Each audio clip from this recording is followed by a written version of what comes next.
Dear brothers and sisters in Christ, imagine this for a moment. You install the most advanced home security system available. Motion sensor alarms react at the slightest movement. Smart locks seal every door. Cameras watch every corner of the house. Alerts go directly to your phone. High walls surround the property. Guard dogs patrol the yard. Everything seems secure. Nothing seems able to break in. But let me ask you a deeper question. What about the security of your life, your soul?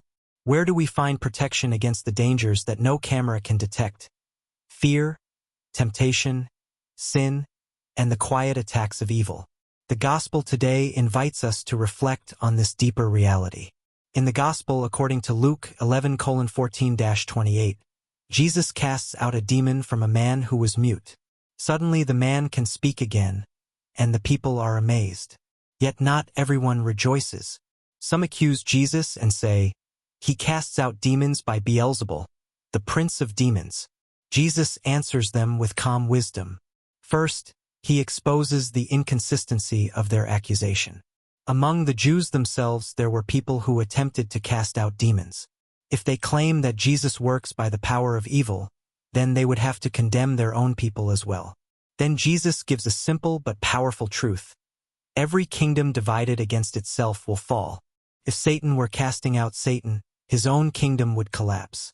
Evil does not destroy itself. Then Jesus reveals the deeper meaning of what is happening. If I cast out demons by the finger of God, then the kingdom of God has come upon you. This expression, the finger of God, takes us back to the book of Exodus. When Pharaoh's magicians could no longer imitate the works of Moses, they admitted, "This is the finger of God." Exodus 8:19. In the same way, Jesus reveals that God's power is now present among the people. The kingdom of darkness is being confronted and overcome. Jesus is the stronger one who enters the strong man's house and breaks the power of evil. Yet we often place our confidence in other forms of security. History shows us how fragile human security can be. Indira Gandhi was surrounded by elite security forces, yet she was killed by those who were meant to protect her. Mahatma Gandhi, loved by millions, fell to an assassin's bullet. Abraham Lincoln, protected as the president of a powerful nation, was assassinated in a theater. These examples remind us of a sobering truth. Human systems of protection can fail. Walls can be broken. Locks can be opened.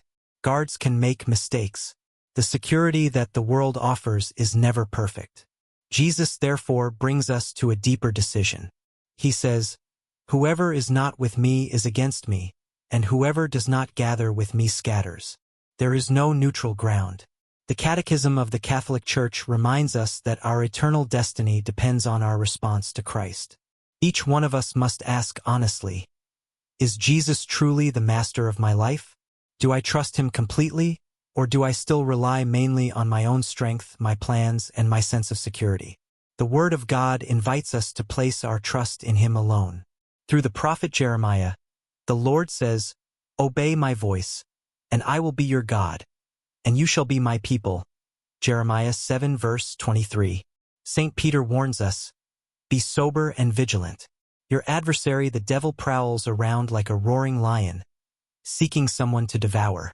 Resist him, firm in your faith." 1 Peter 5:8-9. And Psalm 91 gives us a beautiful promise. "He who dwells in the shelter of the Most High will rest in the shadow of the Almighty." God himself becomes our refuge. No security system is strong. This week, try a small spiritual practice. Each day bring one fear or worry before the Lord.